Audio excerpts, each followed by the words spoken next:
অভিনন্দন ইঞ্জিনিয়ার তারেক রহমান। জাতীয় ইলেকশন ইঞ্জিনিয়ারিংয়ের ১৩তম ব্যাচে সাফল্যের জন্য শুভেচ্ছা। ভোটে হারার পর এভাবেই তারেক রহমানকে ইলেকশন ইঞ্জিনিয়ার উপাধি দিয়েছেন ১১ দলীয় জোটের তরুণ প্রার্থী নাসিরউদ্দিন পাটোয়ারি। ভোটের আগেও এই ধরনের বিভিন্ন রসাত্মক ও প্রতিবাদী বক্তব্য দিয়ে নির্বাচনের আগে আলোচনায় এসেছিলেন পাটোয়ারি।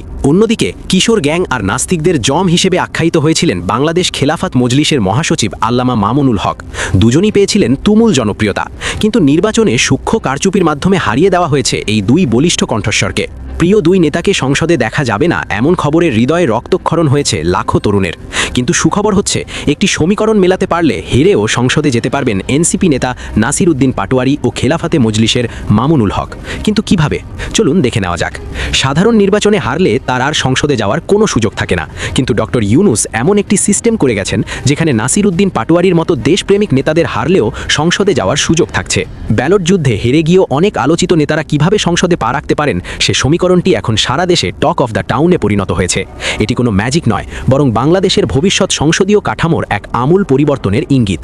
পিআর পদ্ধতির কারণে সুখবর পাবেন নাসিরউদ্দিন পাটোয়ারি ও মামুনুল হক।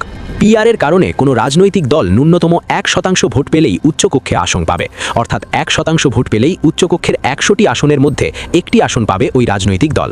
এক্ষেত্রে ওই দলটি নিম্নকক্ষে কোনো আসন যদি জিততে ব্যর্থও হয়, তা উচ্চকক্ষে কোনো বাধা তৈরি করবে না। সেখানে তো এনসিপি ৬টা আসন পেয়ে উচ্চকক্ষে আসন পেতে অগ্রাধিকার পেয়ে বসে আছে।